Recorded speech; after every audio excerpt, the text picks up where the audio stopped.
हाँ जी, हमारा आज का टॉपिक है theorem of perpendicular and parallel axis. ये जो थ्योरम्स है ना, ये बहुत इंपॉर्टेंट है क्योंकि इसकी बेसिस पे हमारा जो टॉपिक है of moment of inertia of continuous bodies completely based है। बहुत से क्वेश्चंस आ जाते हैं इन थ्योरम्स की वजह से। तो सबसे पहले परपेंडिकुलर एक्सिस के थ्योरम देखते हैं। परपेंडिकुलर एक्सिस थ्योरम, इसमें हमारे पास हमने क्या चीज याद रखी है, जो मोमेंट ऑफ इनर्शिया है of z axis is equal to moment of inertia of x axis plus moment of inertia of y axis। ये रिजल्ट है, सिर्फ यही चीज याद रखनी है। कैसे याद रखनी है? मेरे पास एक बॉडी है, ठीक है, उसमें से x एक्सिस पास कर रही है, तो ये मेरे पास इस तरह से y एक्सिस पास कर रही है। जो x और y एक्सिस है, ये एक दूसरे की म्यूचुअली परपेंडिकुलर है। The x axis and y axis are mutually perpendicular to each other। अब जो z एक्सिस है, मैंने इसके ऊपर इस तरह से ड्रॉ किया z। ये z एक्सिस भी x और y के साथ म्यूचुअली परपेंडिकुलर, यानी कि एक तरह से तीनों एक्सिस जो है एक दूसरे के साथ म्यूचुअली परपेंडिकुलर होना जरूरी है। अब जो इसमें कंडीशन है, सबसे पहले तो ये है जो x और y एक्सिस है, दोनों के है प्लेन ऑफ द बॉडी में हो। x and y should be in the plane of the body। और जो z एक्सिस है वो हमेशा perpendicular to the plane of the body में होनी चाहिए। तो ऐसे में क्या होगा कि मेरे पास अगर मैं एक्स एक्सिस का मोमेंट ऑफ इनर्शिया निकालना चाहूँ तो उसके लिए मैं एक मास कंसीडर करूंगी। Let us assume I have a mass, very small mass, kind of elemental mass। I have an elemental mass here, which is x distance away from the x axis, या मैं कह दूं कि y distance away है from the x axis and x distance away है from the, इस तरह से x distance away from the y axis। ये y distance x axis से दूर है, x distance y axis से दूर है, और इन दोनों का अगर मैं कहूँ z axis से कितना दूर है, ये z axis से r डिस्टेंस दूर है। तो moment of inertia of x axis आ जाएगा dm y square, moment of inertia of y axis आ जाएगा dm x square, and moment of inertia of z axis पे आ जाएगा dm r square. Basically r है क्या? r is addition of x square plus y square, इसका under root लेंगे। एक तरह से अगर मैं कहूँ कि ये एक ट्राइंगल है या एक स्क्वायर है, रेक्टेंगल, उसमें जो डायगोनल है उसके अकॉर्डिंग कह सकते हैं, राइट एंगल ट्राइंगल की हेल्प से कह सकते हैं, या आप कह लो कि हमारे पास इनका रेजोल्यूशन निकल के आ रहा है। तो अगर मैं इसके अकॉर्डिंग देखूं तो डी आई जी जो मेरे पास है, d I x plus d I y, इसमें अगर मैं फिल इन करूँ, इनका इंटेग्रेशन करूँ, तो मेरे पास ये सेम चीज आएगी। लेकिन ये डी आई वाली सेम चीज आई क्या थी, जब मैंने यहाँ पे आर स्क्वायर की वैल्यू फिल कर दी, D M X square plus Y square, तो बन जाएगा D M X square plus D M Y square. तो उससे मेरे पास आई एक्स और आई वाई आ गया, यानी कि इधर से ऐसे और ये इधर से ऐसे, जो भी आप हमने जैसे भी हमें वैल्यूज की है, ठीक है। तो ये मेरे पास D M X square Y है और D M Y square X है। तो इस तरह से आ जाए, इंटेग्रेशन कर दोगे तो डी से डी इंटेग्रेशन कैंसिल हो जाएगा, हमारे पास ही रिजल्ट आ जाएगा। सिमिलरली हम बात कर सकते हैं थ्योरम ऑफ पैरेलल एक्सिस की। पैरेलल एक्सिस थ्योरम में क्या होगा?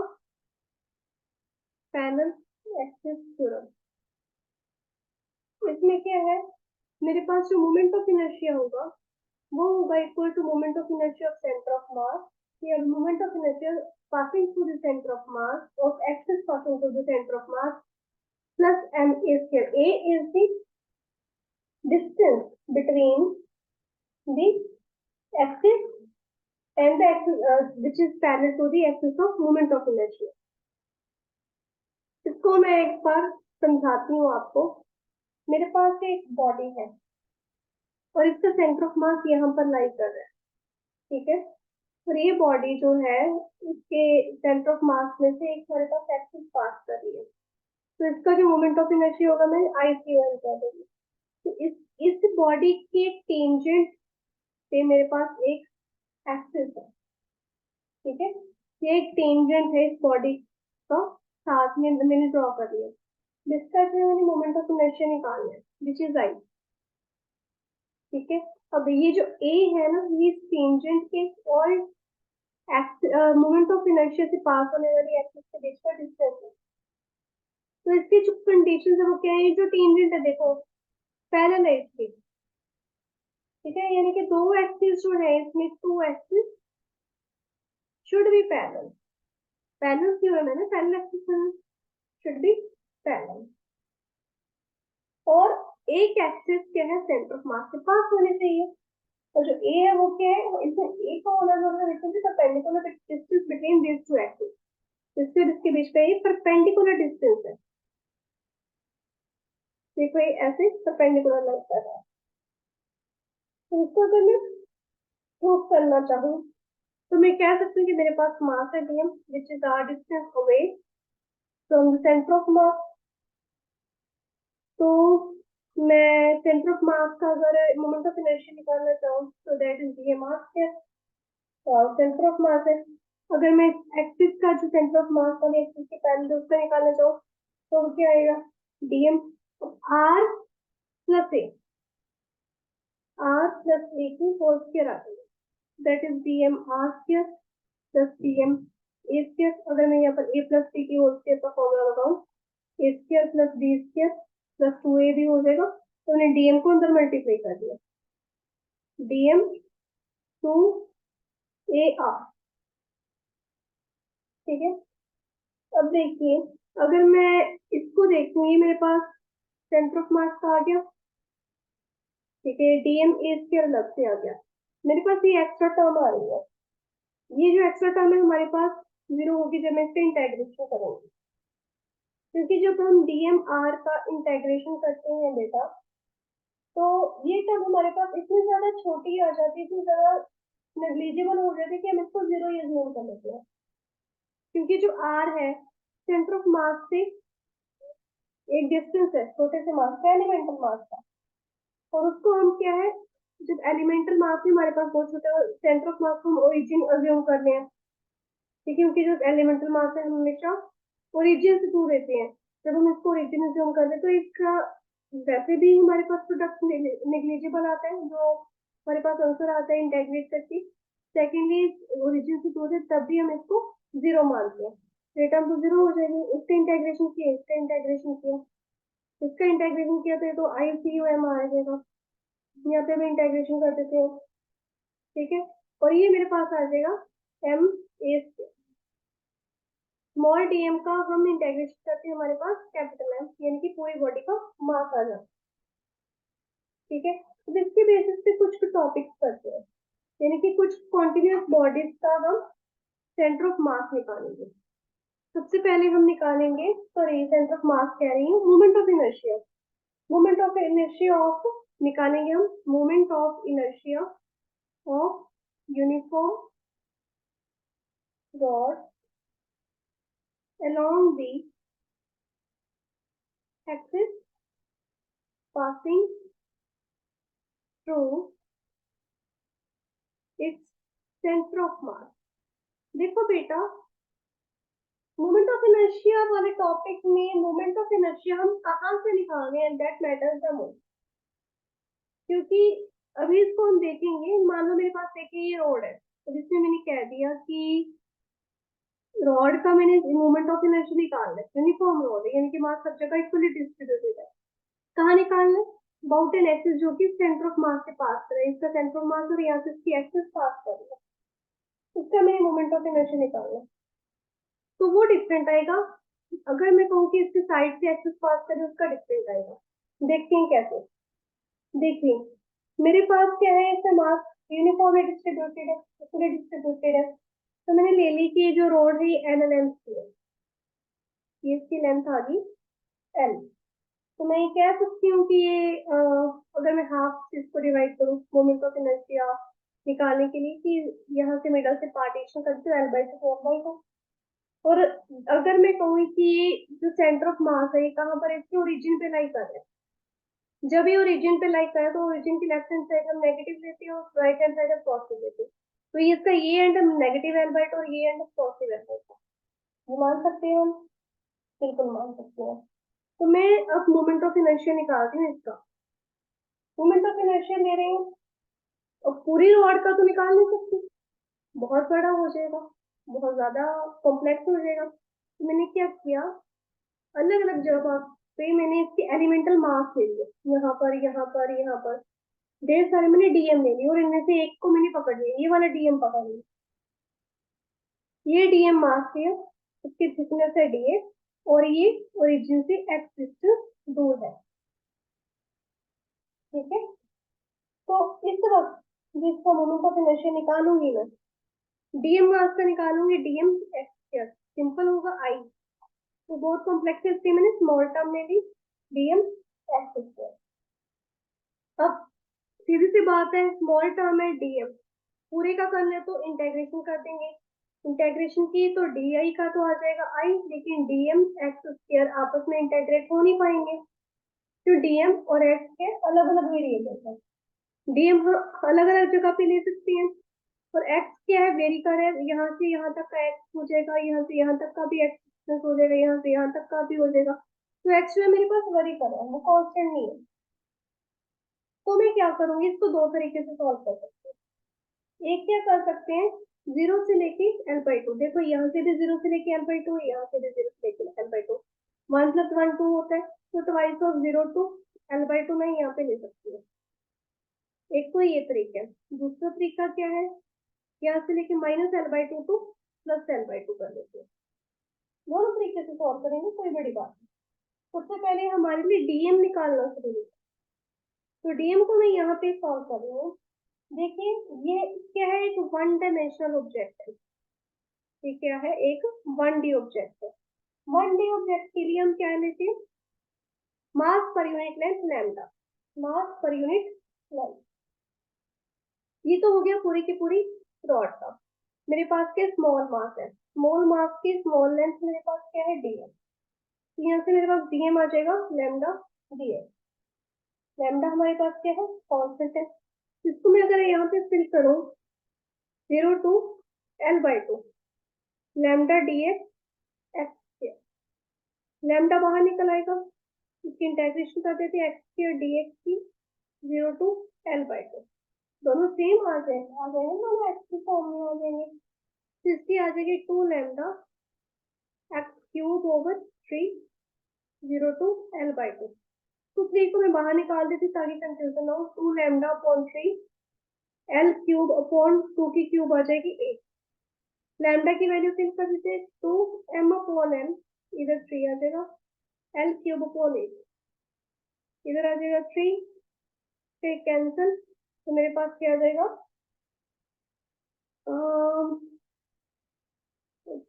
यहाँ पर आ गया क्यूब ओवर थ्री। ठीक है ठीक है ठीक है,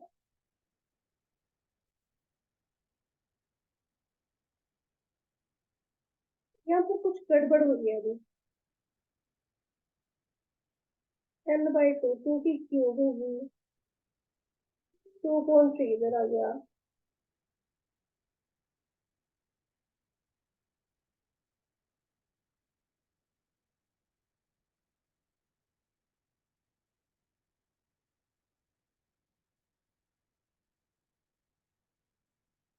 ये मेरे पास M L square upon ten बनना चाहिए, मेरे पास ये आपका चाहिए M L square upon ten, L square तो बन जाएगा, एम डी बन जाएगा, यहाँ पर फोर आना चाहिए,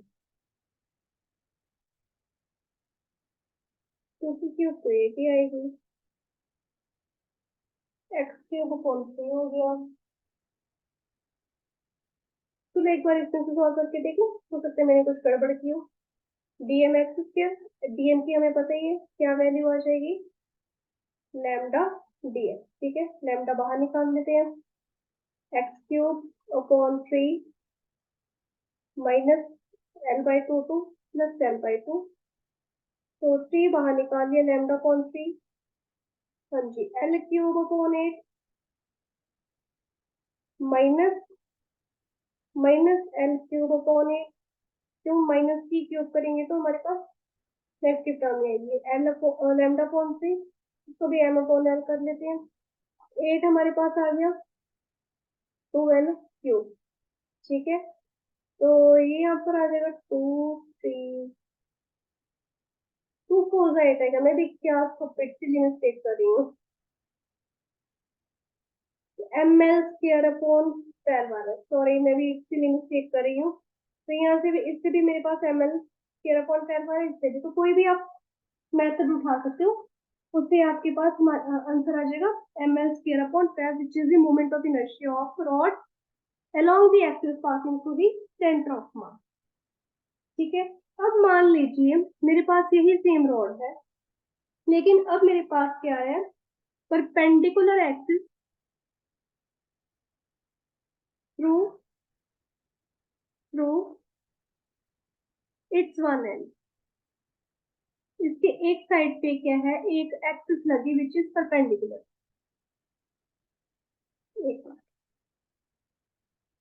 ये रॉड है मेरे पास, ठीक है, और ये मेरे पास क्या है, परपेंडिकुलर एक्सिस लगी इसकी एक एंड पे यहाँ पे। अब इस यहाँ पर क्या हो जाएगा, देखिए मेरे पास ये रॉड की लेंथ है L, ये rod is of length L। We are going to assume dm, again dm ले रहे हैं, और थिकनेस dx, और डिस्टेंस लेंगे x यहाँ पर, स्मॉल मास लेंगे। यहाँ से इसके अराउंड के मुझे इसका मोमेंट ऑफ इनर्शिया निकालना है, और एक्सिस है मेरे पास y डैश।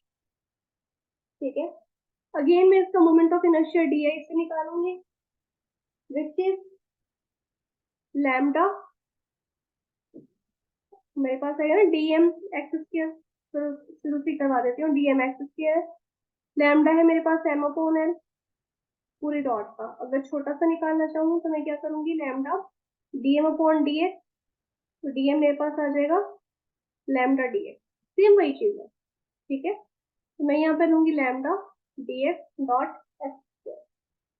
लिमिट्स लेंगे। अब यहाँ देखो, ये यहाँ पर ओरिजिन है मेरा, और ये मेरे पास पूरी लेंथ L है, तो 0 से लेके L तक मेरी लिमिट बनेगी।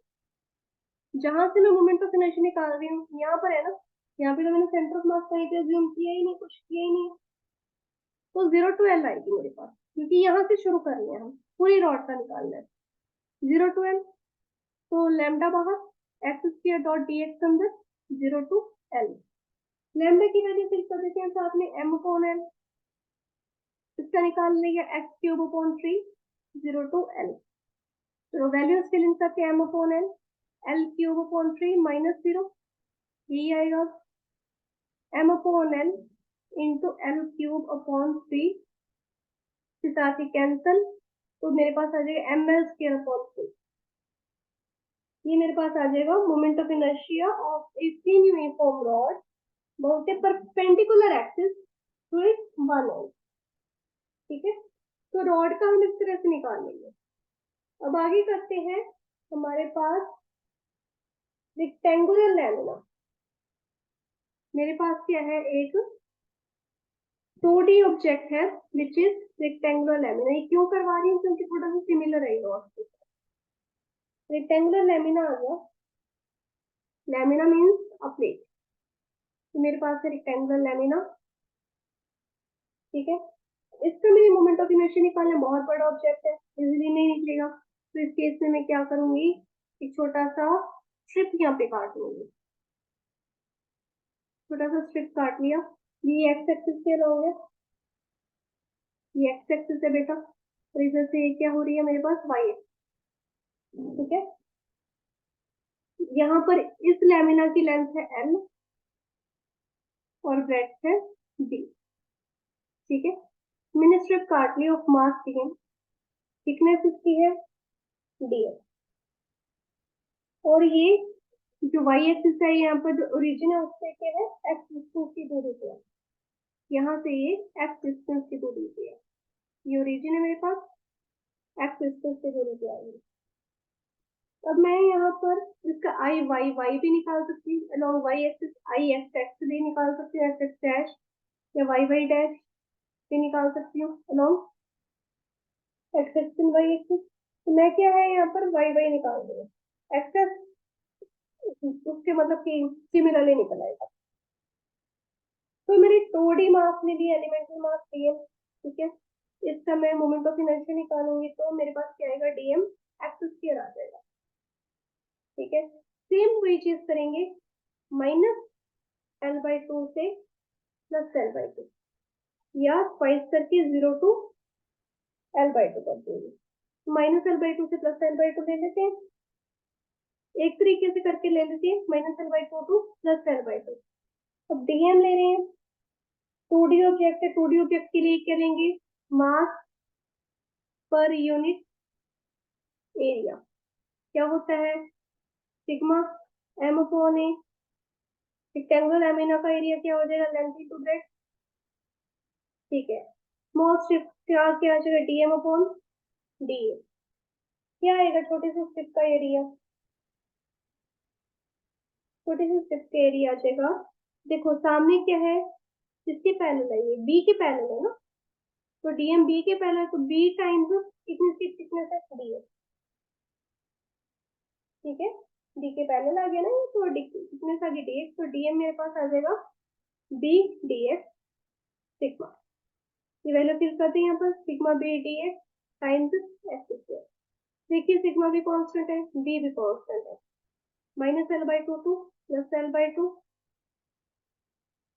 X square dx equal to sigma b x³ 3 -L/2 to +L/2। फिर बाहर निकाल लेते हैं, इजी हो जाएगा, m/L/b, ऊपर b पड़ा है, नीचे 3 आ गया, हाँ जी। तो आ जाएगा L³ माइनस माइनस, यहाँ पे माइनस है, प्लस हो जाएगा L³/8, ठीक है। ये b के साथ b कैंसिल हो जाएगा, m/L into 3 into 2L³/8 add हो जाएंगे, सेम हमारे पास बेस है तो सॉरी डिनोमिनेटर है तो 2 हो जाएगा, इसके साथ ही कैंसिल, 2 4 8, तो मेरे पास आ जाएगा mL²/12। मिलता जुलता है किससे, रॉड वाले से सेम आ जाएगा मेरे पास, बस इसमें कोई ऐसी कंडीशन नहीं कि सेंटर ऑफ मास के पास हो, ठीक है। बाई एक्सिस का निकालिए, एक्स एक्सिस का क्या आ जाएगा, सेम आएगा mB²/12। सेम प्रोसेस है, सारा कुछ सेम है, बस वो एक्सिस हमारे पास दूसरी आ जाएगी, ठीक है। अब करते हैं थोड़ा सा डिफरेंट, जैसे हमने सेंटर ऑफ मास में किया था, हमारे पास हमने क्या लिया था, एक रिंग ले ली थी। If you remember centre of मास में हम क्या करते थे, एक रिंग ले लेते थे, तो उसको सेंटर ऑफ मास निकालते थे, राइट। तो इसमें क्या है, हम एक रिंग लेंगे, मोमेंट ऑफ इनर्शिया लेंगे उसका, उसका रिंग का मास है m, उसका रेडियस है r। कहाँ से लेंगे, moment of inertia of a ring about an axis which passes through center of mass and perpendicular to the plane of ring। Ring के प्लेन के परपेंडिकुलर हो लेकिन उसके सेंटर ऑफ मास से पास कर ले, काइंड ऑफ उसका टॉप व्यू ले लेंगे, टॉप व्यू से इसको देखेंगे तो हमारे पास ये चीज आएगी। इसके अलावा मैंने मोमेंट ऑफ इनर्शिया निकाला, यहाँ पे ये ओरिजिन हो जाएगा और ये इसका डिस्टेंस r होगा। मैं क्या करूंगी, यहाँ पे मास ले लूंगी फिर डीएम, क्योंकि मैं पूरी रिंग का निकाल नहीं सकती, थिकनेस होगी डीएम। अब देखो मोमेंट ऑफ इनर्शिया निकालना है रिंग का, क्या आ जाएगा, डीएम r², डिस्टेंस r है ओरिजिन से, दोनों का लेंगे इंटेग्रेशन। देखो r तो मेरे पास क्या है, कांस्टेंट क्वांटिटी है, मैं यहाँ से लूँ ये भी r सेम है, यहाँ से भी ये r सेम है, यहाँ से मैं डीएम कहीं पे भी ले लूँ, सब जगह पे मेरे पास r क्या आएगा, सेम आएगा। लेकिन इंटेग्रेशन ऑफ डीएम क्या होता है, मेरे पास पूरे ऑब्जेक्ट का मास, तो यहाँ पे तो सिंपल ही आ गया m into r square, completely solve. तो सॉल्व हो गया, सिंपल है ना। तो इसको हम इस तरह से सॉल्व कर सकते हैं।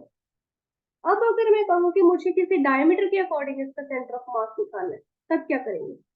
रिंग की लेनी है, मोमेंट ऑफ इनर्शिया लेना है रिंग का अबाउट एनी डायमीटर। तो मेरे पास क्या है, ये वाई वाई डैश एक्सिस है, ठीक है, यहाँ से ओरिजिन तक है हमारे पास।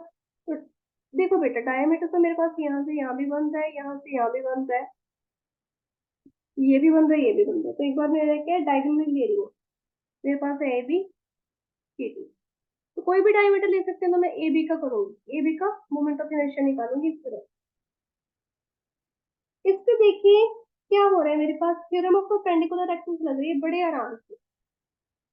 एक तो देखिए ये सेंटर ऑफ मास से पास हो रहा है, वो तो चलो हमने देना नहीं है। तीन मेरे पास एक्सिस आ रही है, एक तो देखिए इस तरह से एक्स एक्सिस आ रही है, ये मेरे पास जेड एक्सिस आ रही है, ये मेरे पास वाई आ रही है। तीनों एक दूसरे के नीचे परपेंडिकुलर है, बिल्कुल है। ये जो एक्सिस और वाई, एक्स एक्सिस और वाई एक्सिस है, दोनों एक ही प्लेन में लाई कर रही है, हाँ जी कर रही है। जो जेड एक्सिस एक तरह से परपेंडिकुलर हो रही है प्लेन के इस तरह से, हाँ जी बिल्कुल हो रही है। यहाँ पर ये परपेंडिकुलर शो कर रहा है, परपेंडिकुलर हो गया। तो देखिए यहाँ पर मैं कह सकती हूँ जो वाई वाई डैश है मेरे पास, क्योंकि जेड की तरह एक्ट कर रहा है, वो मेरे पास ए बी और सी डी के मोमेंट ऑफ इनर्शिया के इक्वल आ सकते हैं, बिल्कुल आ सकते हैं। मैं अगर इसको कह दूं कि इसका moment of inertia I T है, तो इसका मोमेंट ऑफ इनर्शिया भी आई टी है, सेम ही है, डायमीटर का तो सेम ही होगा, ये हो जाएगा ट्वाइस ऑफ आई टी। लेकिन वाई वाई डैश का अभी हमने मोमेंट ऑफ इनर्शिया निकाला, इस एक्सिस का मोमेंट ऑफ इनर्शिया हमने क्या निकाला अभी, एम आर स्क्वायर। फिर कर दो M are square, M are square. तो मेरे पास moment of inertia about any diameter क्या आ जाएगा, एम आर स्क्वायर अपॉन 2। और अगर मैं कहूँ कि मैंने मोमेंट ऑफ इनर्शिया देना है ऑफ द रिंग, रिंग का ही कर रहे हैं अभी, रिंग पे ही है, मोमेंट ऑफ इनर्शिया लेना है of a ring about a tangent in its plane. ये मेरे पास टेंजेंट आ गया, ठीक है। तो ये जो टेंजेंट वाला है, आई होप आपको मिलता जुलता लग रहा है। अगर मैं कहूँ कि इसका डायमीटर है और ये भी इसका डायमीटर है, एक तरह से मैंने इसका क्या ले लिया, जो साइड व्यू है उसको वैसे उठा लिया, ठीक है। इसके अलावा मैंने इसका मोमेंट ऑफ इनर्शिया निकाला about tangent to I T कह लिया, ई एफ। और ये मेरे पास यहाँ पे लिख लिया। फिर हम पैरेलल एक्सिस में अभी हमने करा था, है ना, जो मेरे पास एक्सिस की मैंने निकाल ली थी, वो इक्वल टू, ये देखो ओरिजिनल सेंटर ऑफ मास से पास हो रहा है, या मैं कह दूं कि यहाँ पर इसका सेंटर ऑफ मास लाई कर रहा है ना। ये एक तरह से डायमीटर भी है इसका। तो moment of inertia about diameter C D, I C D, ठीक है, प्लस इसका रेडियस कितना बेटा, तो एम आर स्क्वायर। इन दोनों के बीच का डिस्टेंस है, परपेंडिकुलर है दोनों के, बिल्कुल है। तो इस तरह से मैं निकाल सकती हूँ, इसका भी मैंने निकाला M are square upon 2 plus M R square. तो moment of inertia about the tangent आएगा 3/2 एम आर स्क्वायर। जो टेंजेंट है ये इन इट्स प्लेन है। अगर मैं टेंजेंट लूं अबाउट द परपेंडिकुलर, टेंजेंट जो है परपेंडिकुलर टू इट्स प्लेन, ये टेंजेंट है perpendicular to its plane, same चीज आएगी यहाँ पे, वाई वाई डैश, इसका एक तरह से साइड व्यू, ये टॉप व्यू था मेरे पास, इसका साइड व्यू हो गया, ये रेडियस है। आप यहाँ पर क्या पैरेलल एक्सिस लगेगी थ्योरम की, definitely theorem of parallel axis भी लगेगी। आई आई टी डैश कह रहे हैं इसको, टेंजेंट का ये आई टी डैश कह देते हैं, इक्वल्स टू किसका आएगा अभी यहाँ पर, सेंटर ऑफ मास से आई आई डैश पास हो रही है यहाँ पे, परपेंडिकुलर आ गया, ये वाला प्लेन था इसलिए डायमीटर का ले लिया, ये वाला परपेंडिकुलर था तो किसका लेंगे, डायमीटर का तो आएगा नहीं इसमें। तो साइड व्यू हो गया, साइड व्यू हो गया मीन्स रिंग को आपने टेबल पे रख दिया, टेबल पे रख के साथ में स्केल रख दिया, तो ये चीज आई। तो उसमें तो हम तो एक्सेस देखेंगे। दूसरा क्या था, रिंग को आपने अपनी आंखों के सामने गोल गोल पकड़ लिया और साथ में स्केल लगा दिया, इसमें प्लेन के पैरेलल था या इन इट्स प्लेन था। यहाँ पर आ जाएगा फिर से एम आर स्क्वायर, इसका कितना था M are square plus M R square. तो about the tangent when it's perpendicular to the plane is equal to 2 mr square आ जाएगा। ठीक है, तो रिंग के हमारे पास हर तरह के मोमेंट ऑफ इनर्शिया हमने कवर कर दिए। अब हम बात करते हैं डिस्क की। Moment of inertia of disk about an axis passing through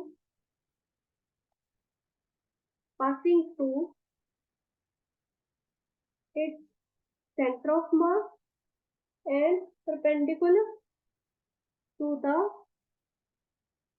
plane of disk।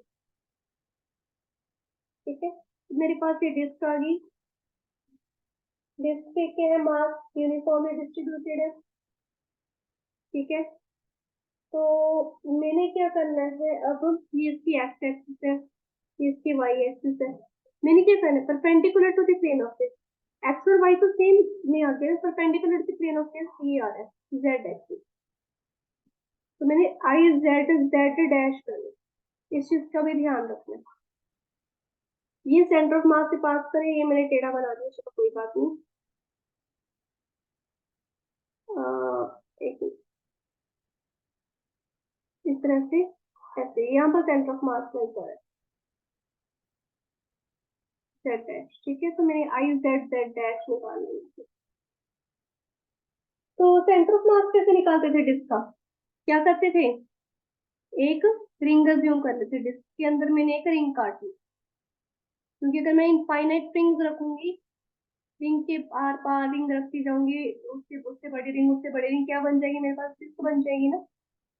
तो मैंने एक छोटी सी रिंग अज्यूम कर ली, एलिमेंटल रिंग अज्यूम कर ली, जिसका मास है डीएम, जिसकी थिकनेस है डी आर, और ये क्या है, जिससे आर डिस्टेंस दूर है। अब आर वेरिएबल है, मैं अगर रिंग यहाँ पे अज्यूम करूँ तो आर यहाँ तक आएगा, यहाँ पे अज्यूम करूँ तो आर यहाँ तक आएगा, तो आर वेरिएबल है इसके। ठीक है, तो डी आई ले रहे हैं, डीएम आर स्क्वायर, इंटेग्रेशन करेंगे, इंटेग्रेशन होगी नहीं क्योंकि दोनों अलग अलग है। तो क्या करेंगे, यहाँ पर सिग्मा लेंगे, mass per unit area. Area of disc क्या है, पाई आर स्क्वायर, सर्कुलर है ना, पाई आर स्क्वायर, इसका पूरा का पूरा रेडियस को कैपिटल आर से कहेंगे हम, पूरा फुल रेडियस है इसका कैपिटल आर।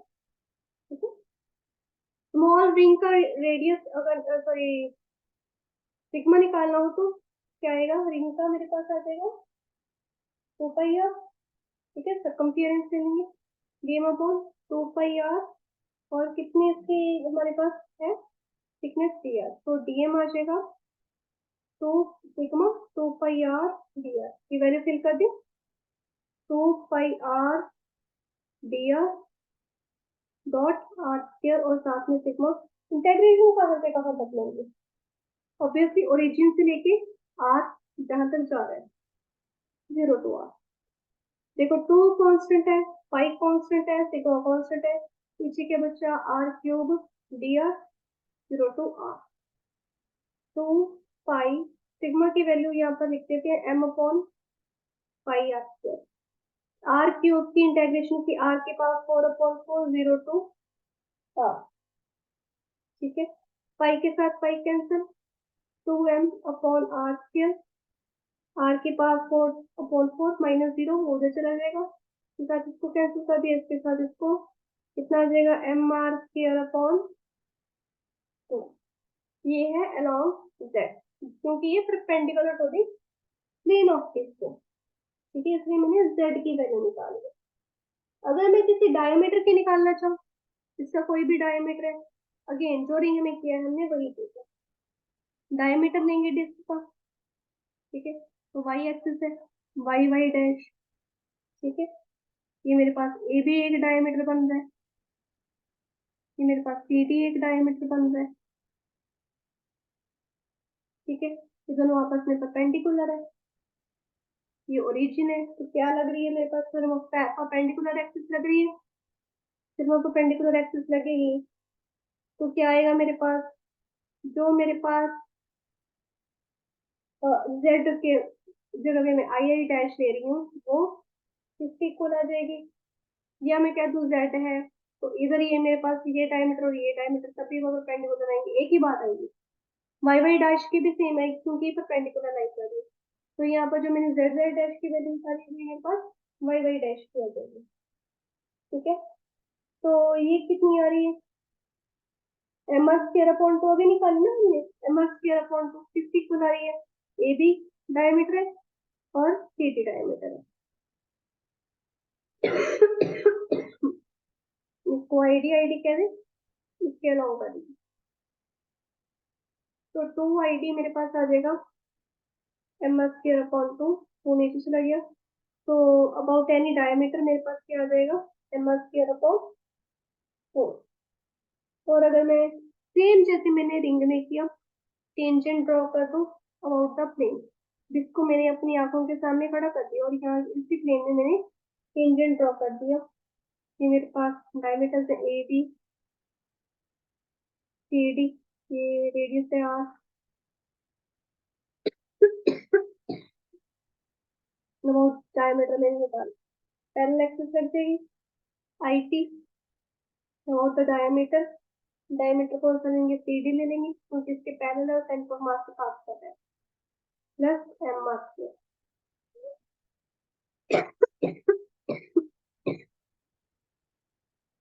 फिल कर दे वैल्यू, 5/4 एम स्क्वायर आ जाएगा ऑफ द टेंजेंट। और वही अगर टेंजेंट परपेंडिकुलर हो, जिसको टेबल पे रख दिया, साथ में स्केल खड़ा कर दिया, साथ में स्केल रख दिया, इस तरह से खड़ा कर दिया, और तब हम कहेंगे कि एक्सिस के अराउंड जा रहे हैं, एक्सिस के पैरेलल हो रहे हैं। एक्सिस मेरे पास फिर वो पैरेलल एक्सिस लगी, ये भी कर लेते हैं इसको, इसके अराउंड देखना है आई टी डैश जाएगा। जो मैंने अभी मोमेंट अपनी अर्थ से निकाला, जो मैंने जेड के अराउंड निकाला था वो यहाँ पर वाई वाई डैश का काम कर रहा है। ठीक है, m are square upon two plus M R square. तो जब परपेंडिकुलर है, ये परपेंडिकुलर के लिए, ये in the plane kind of parallel का काम कर रहा है। तो ये नहीं है कि अगर वर्ड परपेंडिकुलर आ गया तो फिर वो परपेंडिकुलर एक्सिस से लगेगी, ध्यान से इसको कंसिडर करना है, फिर जाके इसको सॉल्व करना है। ठीक है, ये नहीं जहां ढेर सारे वहां पे फिर वो परपेंडिकुलर एक्सिस का काम है, ये चीज नहीं करनी हमने। ठीक है, अभी कर लेते हैं एक और ऑब्जेक्ट का, एक और ऑब्जेक्ट का किसका करें,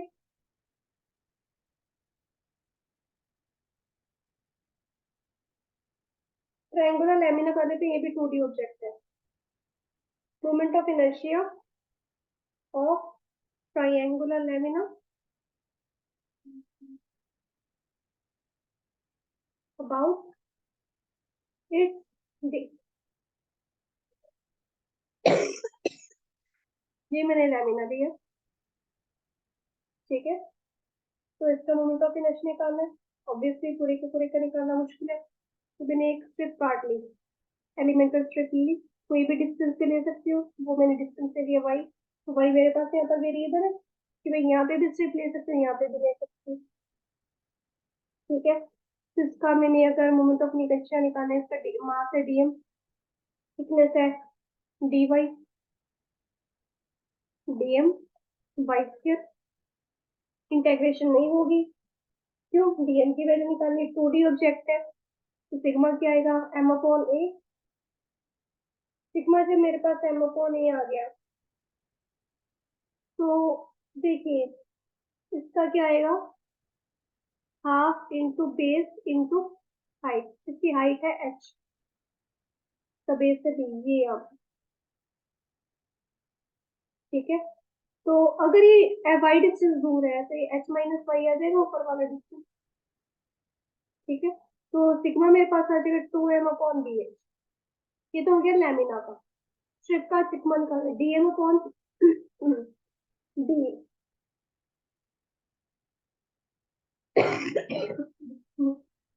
सॉरी, डीएम का कैसे निकाल, इसका डीए कैसे निकालेंगे, डीए मेरे पास आ जाएगा m upon dm upon L d y. अभी एल कहाँ से आ गया? ये एल है लेंथ ऑफ स्ट्रिप, ठीक है, एल इंटू डी वाई। तो डीएम मेरे पास आ गया sigma L d y. Value fill करते हैं sigma L d y into y square. Now this length is also variable. यहाँ से लेंगे तो इसकी एल डिफरेंट होगी, यहाँ से लेंगे तो इसकी एल डिफरेंट होगी। तब इस एल को सॉल्व करना कैसे सॉल्व करेंगे? सिमिलैरिटी ऑफ ट्राइंगल्स लेंगे। सिमिलैरिटी ऑफ ट्राइंगल्स में ये एक बड़ी ट्राइंगल है और ये एक छोटी ट्राइंगल है। मैं किसको दूसरे ढंग से सॉल्व करती हूँ। ये छोटा ट्राइंगल है और फिर ये बड़ी ट्राइंगल आ गया। सिमिलैरिटी ऑफ ट्राइंगल्स में हमारे पास रेशियोज ऑफ साइड सेम होती है। तो अगर मैं कहूँ छोटी ट्राइंगल के जो ये एल है बड़े ट्राइंगल के बेस के इधर आ जाएगी, और छोटे ट्राइंगल के कितनी हाइट है एच माइनस फाइव, बड़े ट्राइंगल की हाइट कितनी है पूरी एच। तो यहाँ से मैं एल निकाल सकती हूँ H minus Y into B upon H. ये वैल्यू मैंने यहाँ पर फिल कर दी, sigma H minus Y into B upon H Y square into D Y. इसकी इंटेग्रेशन करनी है, कांस्टेंट चीज से बाहर निकालना है। सिग्मा डी कांस्टेंट है, एच भी कांस्टेंट है लेकिन ये एच माइनस फाइव ब्रैकेट में और इसके साथ जब मल्टीप्लाई होगा एच वाई स्क्वायर आ जाएगा। तो h Y square minus five cube इस तरह से आगे इसकी इंटेग्रेशन करें। कहाँ से कहाँ तक करें? जीरो से लेके एच तक कर लीजिए, जीरो टू एच।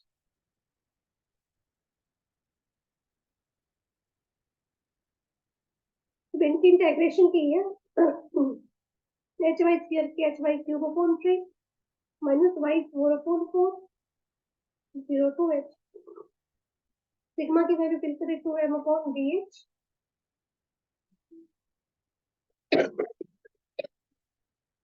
सॉरी, तो वैल्यू फिल करें एच इंटू एच क्यूब कितना आ जाएगा h four upon three minus यहाँ पे फिल की एच फोर अपॉन फोर, यहाँ पे एलसीएम आ जाएगा। तो मैं यहाँ पर सॉल्व करती हूँ। हाँ जी, ये बी के साथ B cancel, two M upon H square into twelve आ गया, four H four minus three H कितना आ जाएगा two M upon H square into H four upon ten. इसके साथ ये cancel M H square upon six. इस तरह से हम बेस तक का जो है ट्रायंगुलर लैमिना का हम मोमेंट ऑफ इनर्शिया निकाल सकते हैं। तो आज इतना ही करते हैं।